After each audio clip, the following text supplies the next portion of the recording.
Greetings of peace and greetings of love to everyone. You know, we were thinking of celebrating the International Day of Yoga, and in the Brahma Kumaris with some good friends and senior yogis, we're reflecting and wondering how can we really present what we do when we practice Raja Yoga. And very often yoga comes as postures of the body, but the heart was speaking, and we felt that there was a story to be told, a big story, a great story. And then the thought came that yoga sometimes is just about connecting the heart with the divine.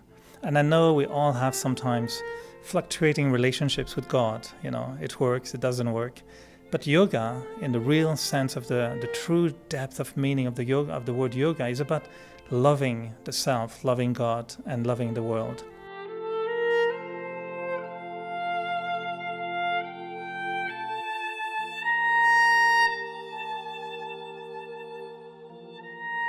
So what we wanted to offer you was really a journey, a great journey of experience. And yoga can be described sometimes as a posture of the heart. So the greatest love story of all time is the story we all are looking for. This is the story we've been living in a way, and this is our story. So in the next hour, you're going to listen to yogis sharing their own personal journey in their relationship with God. And you're going to watch and listen to some artists expressing that love in their own way. 8 postures of the heart. A strange way to look at how yoga can be a connection between the soul and the supreme. But most importantly, it's the greatest love story of all time. And it is our story. Really, we believe that it is each one's story. When we start, seeking, searching for love, then we find God, then we celebrate. But then, watch something happen along the way.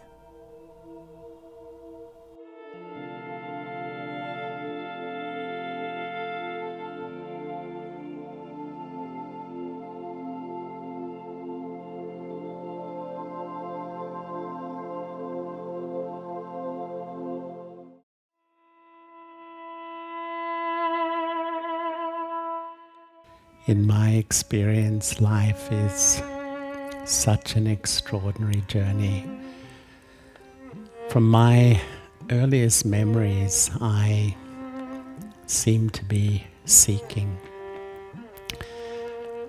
A part of me as a child was happy, but a part of me was always on this search.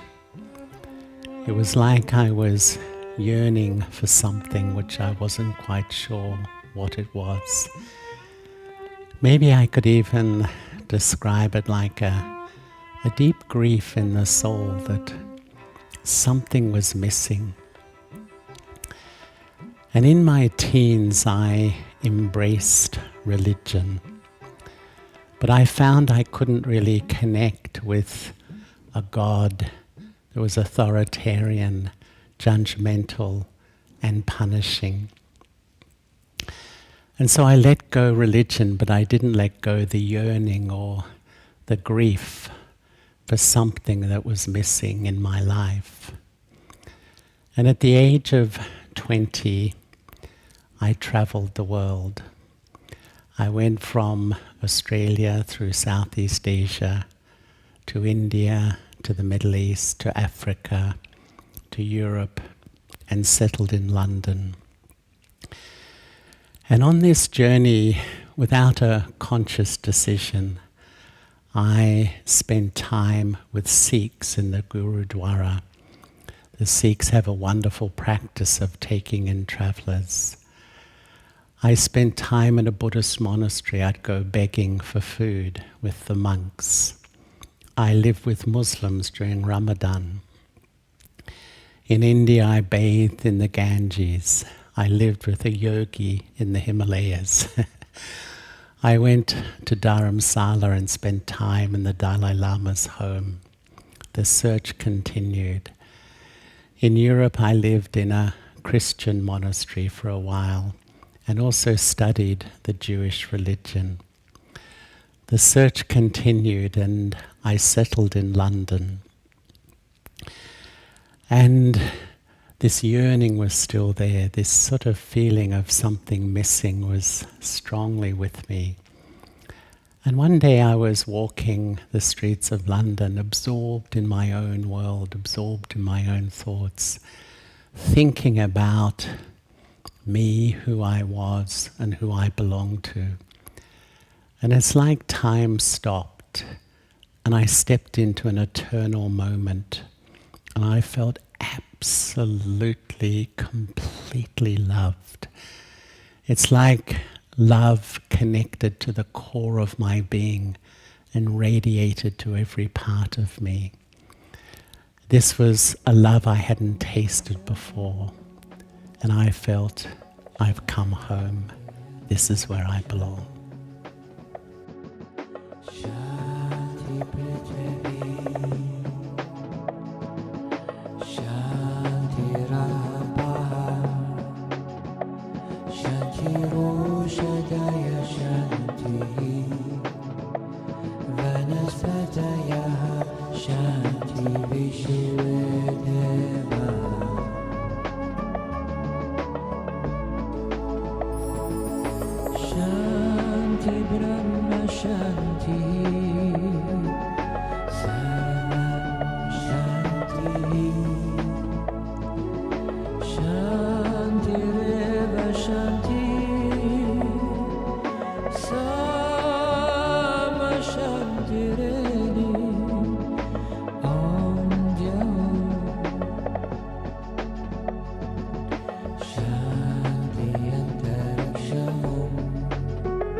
That was the day everything changed.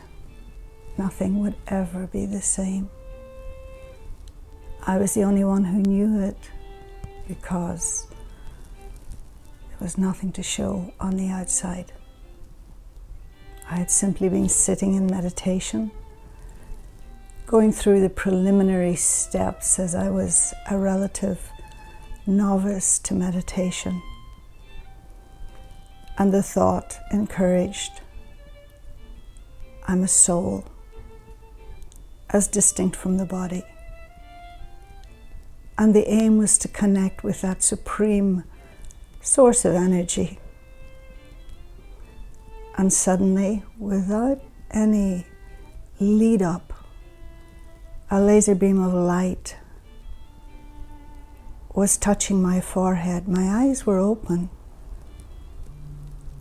And this entered my head first, physically, then my mind, my consciousness, my feelings. All of me was absorbed by the power and the beauty and even the love that this energy, which was other than mine, was emanating and communicating with me. And then that same light in the form of almost like wires began shooting out, first from my forehead and then from all parts of me, even while I'm glued to the floor and looking straight ahead. And I knew it was God. God had found a way, finally, to get my attention. His words, his sound didn't do it. But the intensity of the feeling of bliss, joy that's beyond the senses, just overwhelmed me. And I was lost. And in that same instance, I was found.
Yo tenía una vida normal, como la vida de cualquiera. De hecho, tenía también a alguien en mi corazón y de pronto empecé a meditar. Cuando empecé a meditar me encontré con un mundo increíble, un mundo nuevo, pero no solamente eso, empecé a enamorarme. Empecé a enamorarme de este ser precioso, con una energía increíble, que empezó a voltear mi mirada hacia lo más brillante, lo más positivo, lo más puro. Empecé a sentir que mi corazón empezaba a tomar dimensiones cada vez mayores, que yo no podía ver el mundo más como lo veía antes. Y empecé a enamorarme de Dios. Empecé a sentir cómo este amor inmenso, infinito, llenaba mi corazón de una manera única. Podía sentir que rebosaba en su energía, podía sentir que que podía como sumergirse en sus olas como si él fuese un océano de amor, que podía danzar en esta dicha maravillosa de sentir esta conexión que nunca en mi vida yo había experimentado, porque es una conexión de almas. Yo estaba sintiendo que encontré al amor de mi vida, no solamente de una vida, yo siento que encontré al amor de la eternidad. Es una experiencia maravillosa. De hecho, cuando la hablo, cuando te la cuento, estoy sintiendo cómo late todo mi corazón y cómo esta energía tan fuerte me toma, me lleva a experimentar una dicha que va más allá de la experiencia de los sentidos físicos. De hecho, estoy en este cuerpo, estamos en estos cuerpos, pero siento como si no estuviera. Muchas veces siento esta felicidad de poder incluso tener un cuerpo físico para poder expresar lo que siento en forma de danza, en forma de dar, en forma de amar. Es una dicha maravillosa, ha transformado mi vida.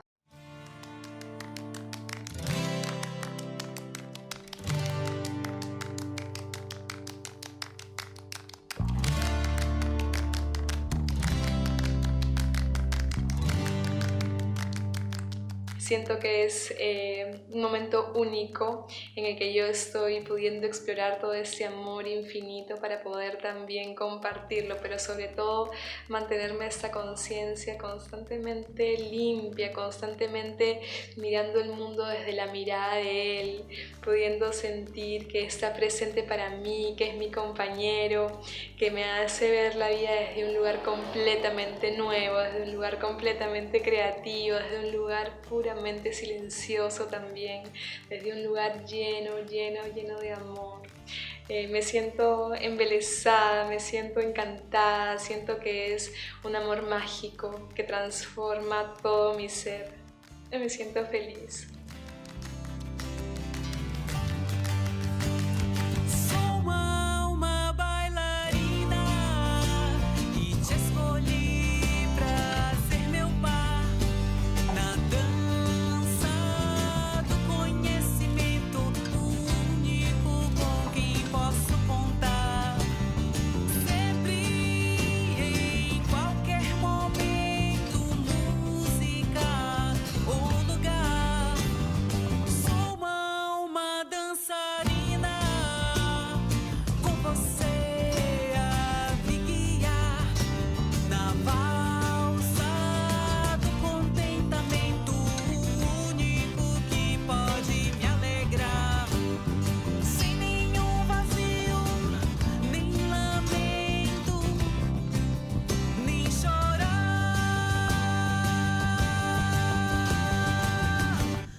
fogo do amor. Vou girando,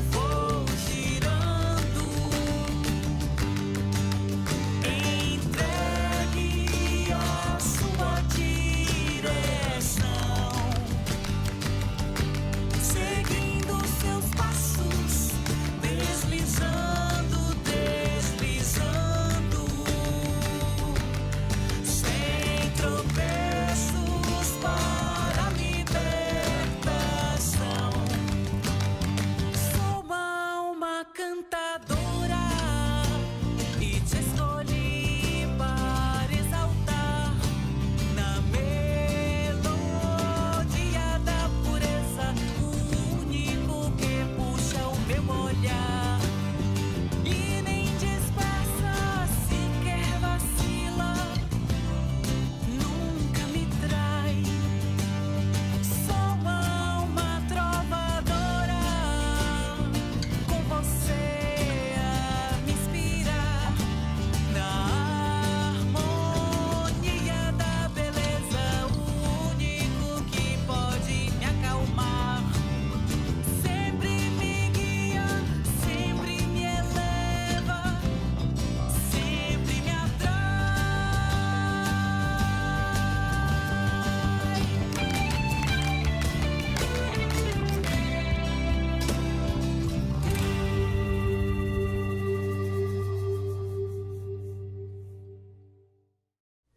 Wow, watching this beautiful dance and the expression of the heart, filled with that love. I know sometimes it's strange and we think people are they real? Are they connecting really with God? We know when the experience is so strong and we want to hold on to it. We want to keep it.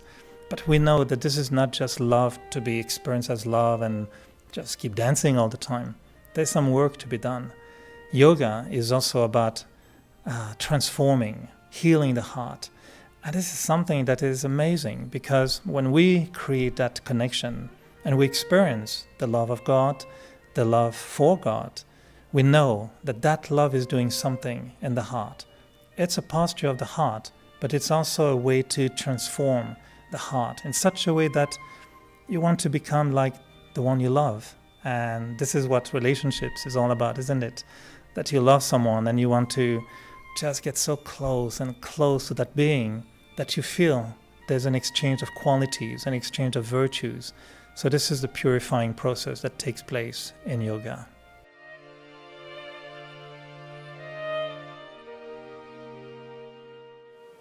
On the path of meditation having started, it was a very beautiful journey.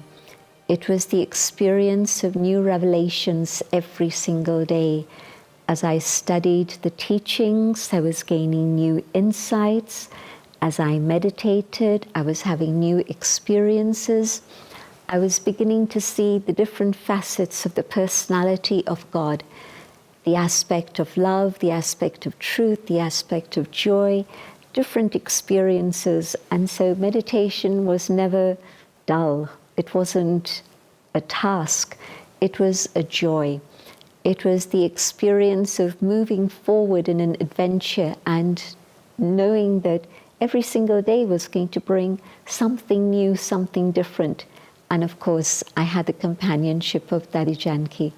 And that was very, very beautiful because she was explaining in depth different things that I had only understood superficially or I hadn't understood at all. And so that made a huge difference. But also I was seeing transformation happen within my own personality and character. I could see both sides, the dark and the light, and I knew that the power I was receiving from the divine was such that I would be able to deal with all the dark aspects and transform them. And I also knew that the aspects of goodness that were there latent within the soul, but I hadn't actually experienced them or connected with them in such a powerful way, I was able to start connecting with them. And together with that, of course, my own value for myself began to rise. I was experiencing this process of purification and movement forward every single day. But also, I could now see the connection between inner change and the transformation of the world. And I understood that as I removed my own inner negativity, everyone around me would be impacted by this, and those vibrations were changing the quality of interaction and relationships. And I could see that, yes, together we were able to move forward and create a better world for everyone. A world filled with God's love and truth and joy and beauty. A world of justice and harmony.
We all know that in the greatest love stories, there's always some drama happening. Now, what about our relationship with God? Do we have also drama going on? I think most of us will relate to the fact that at some point, that love is bright and shining like pure gold. And then one day you realize that maybe something happened. And we call it sometimes the posture of drifting, when the yoga is not working the way you expect it to be working. And then questions arise. We wonder, we have doubts. So it's natural to sometimes get away, but most of the time it's just to come back even stronger after in the relationship.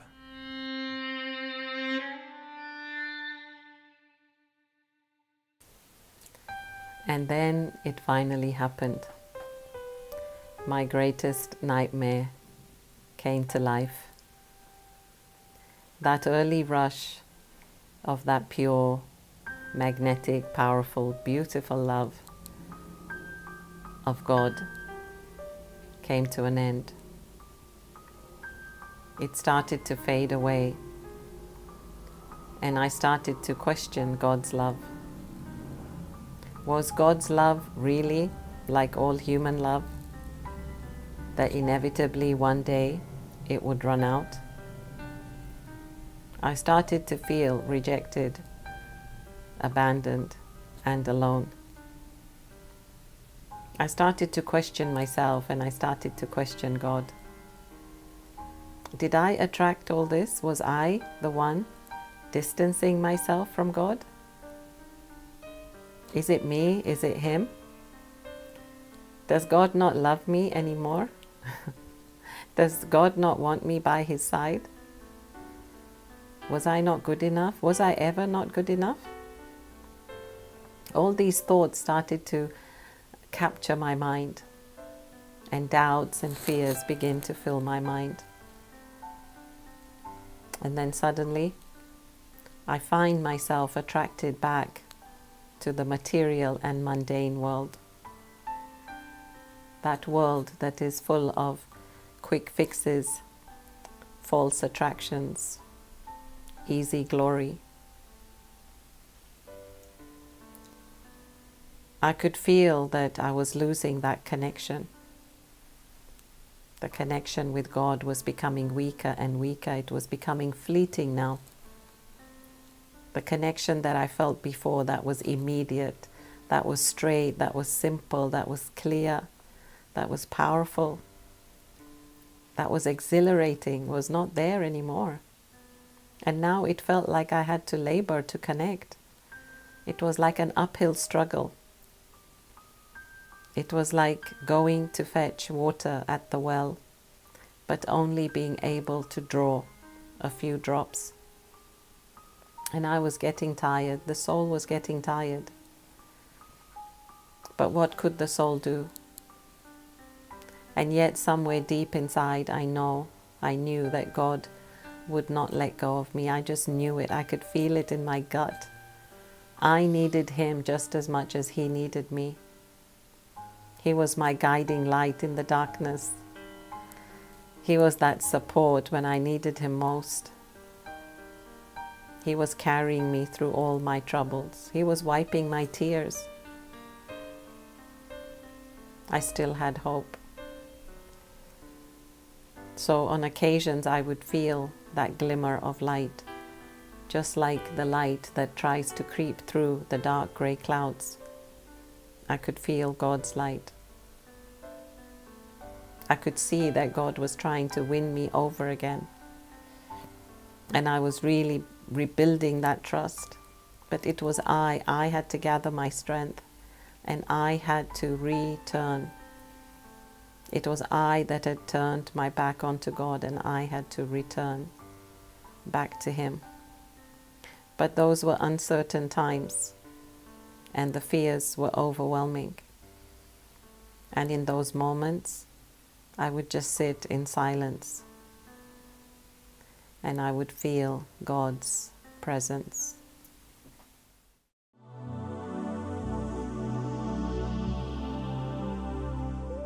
Hello, greetings from Nairobi, Kenya. My name is Kirin Barathi, and I'm a practicing architect. But I'd like to tell you a little story about returning to God's love. This is a little section of my whole journey, and after initially making contact and being filled with a connection and love with God, I decided to try an experiment and see if I could replicate that love outside in the world. And so I did. For 2 years, I tried several ventures. I created many relationships, but all of them left me slightly disappointed, left me even hurt sometimes. And I came to the realization that this point in time in the world, unfortunately, is determined and driven by the power of fear, by the power of negativity. As all of this was happening, in the back of my mind, I always felt the gentle pull of God's love, and the memory was always there, but I was determined that I could do it myself. But by the end, I was left drained, exhausted, and actually hurt. And I couldn't help it. I had to return. I had to return to the source. And so I did. And as soon as I did, as soon as I gave in to the power of God, I re-engaged with that ocean of love, the ocean of power, the ocean of bliss. And I realized again that the only true relationship that I can have that is unconditional in love, in peace, in support, in wisdom and power is with God. And this is where I belong, with God.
जब तू बना सुदामा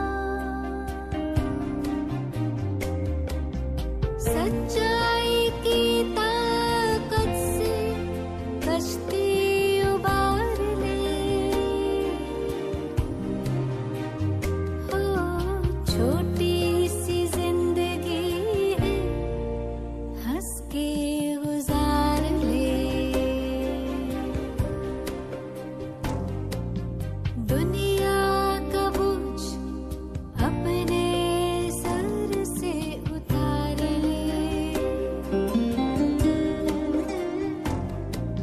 समर्थ को सौंप सब तू उसका प्यार ले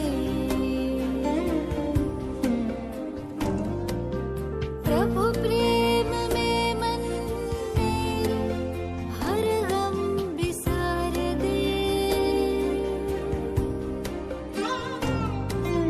छोटी सी जिंदगी है हंस के गुजार ले हो छोटी सी जिंदगी है हंस के गुजार ले हो छोटी सी जिंदगी है हंस के गुजार ले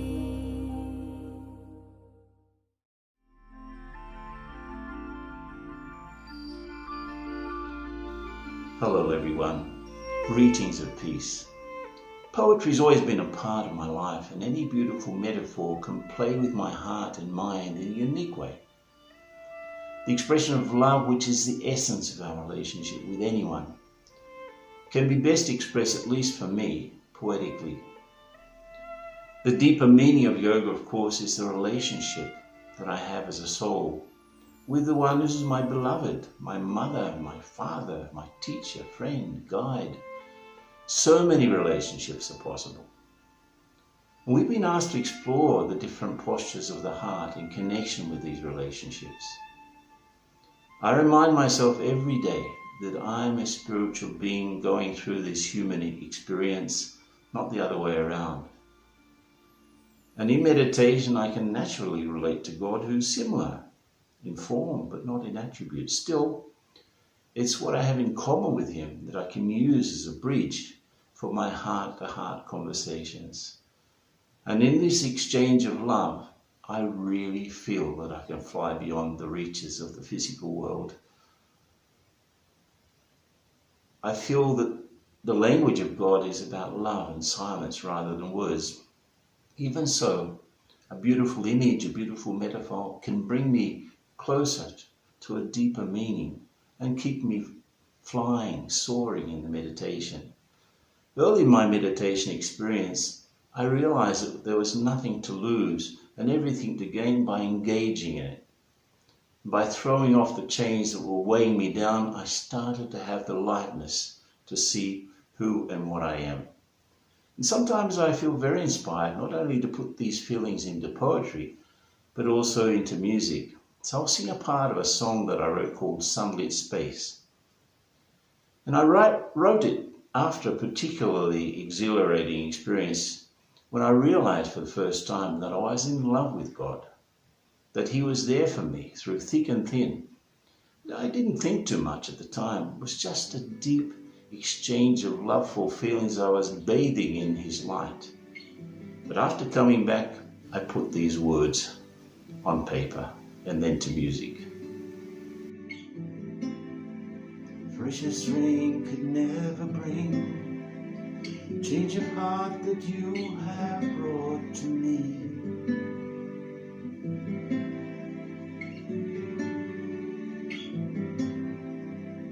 Sweetest song could never say the words of love I want to say to you.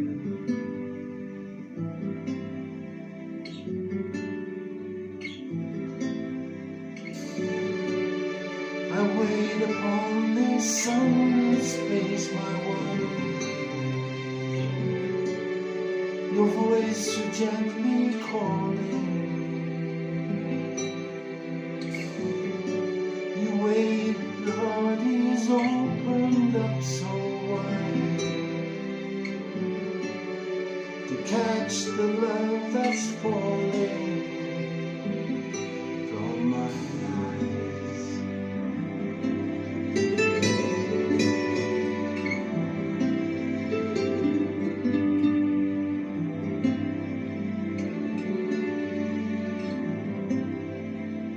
deeper sea could never fill the empty parts that you have filled in me.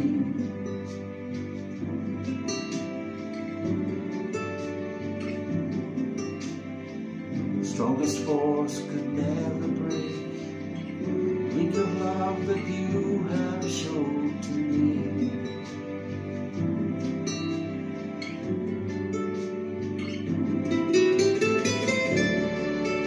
I wait upon this windswept place, my one. My heart is flying, soaring. You wait upon your golden throne of light. Your voice so gently calling me to your land.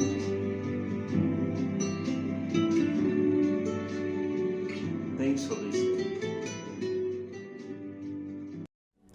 Now we're starting to understand why we call this story the greatest love story of all time. And we know that the magic that happens when the soul and the Supreme Soul are together. And when we were discussing about these postures of the heart, we found that the last one was really the most fascinating, the most intriguing. What if the soul, when it's really in deep connection of love with the Supreme, what happens really when we almost disappear? We say sometimes, you melted my heart, but it's more than that. It's the whole identity, it's the whole I that tends to melt in that love.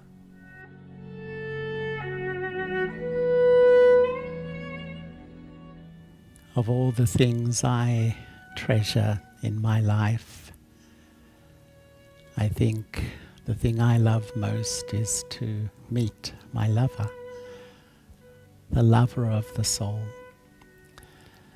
the one who's known as the divine, the supreme God, and much more. And to meet the lover of the soul, I have to prepare myself, because my lover lives beyond in a world of sweet silence, like a radiant jewel of light. And to get there, I need to let go my limitations so I can really resonate on the same frequency. So I love just to sit quietly and withdraw, step back, and let go of all that which is limited in me.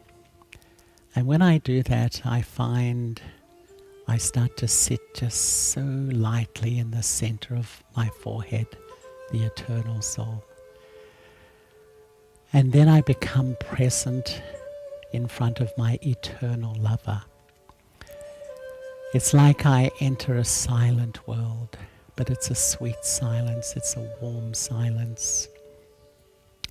And in this beautiful silence, me and my lover, I just feel this divine love emanating from this soul. And this love flowing over me, flowing into me, flowing into the core of my being, to a point where I just feel healed. It's like I feel free. I feel absolutely liberated from something old. It's just like such a sense of closeness and belonging.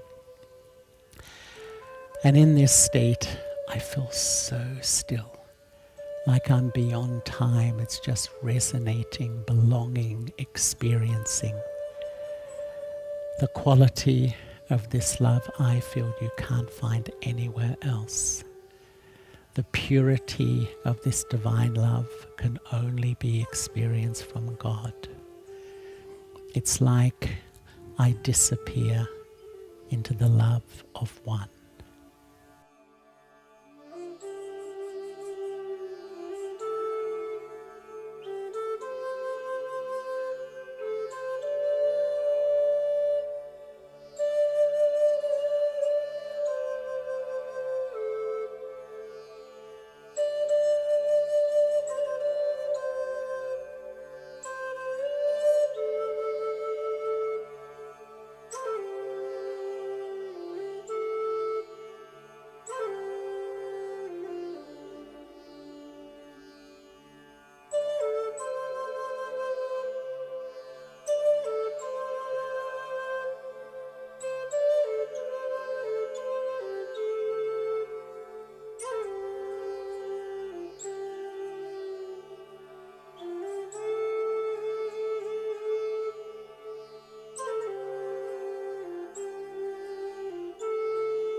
Eyes, the windows of the soul, the meeting of hearts through the eyes, the journey of seekers over centuries,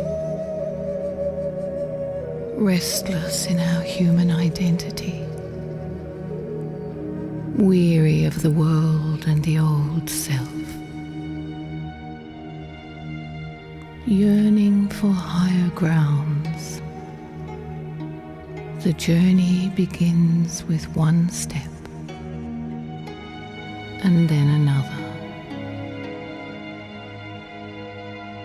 A vague memory of something better, more pure, a perfect love, an inner memory that keeps you moving forward until the moment hoped for but still a surprise. You catch the fragrance of what you were looking for. Face to face, heart to heart with love, with the beloved, and it takes your breath away. Through your divine eye, you experience beauty, love, truth, the perfect relationship. The heart is at peace, slipping into the depths of stillness, into light, connected to the One, with a deep attraction of love, like a moth to the flame. Everything falls away. Your vision is on one. You surrender, merged, held in the pure light of love, long lost, eternal love.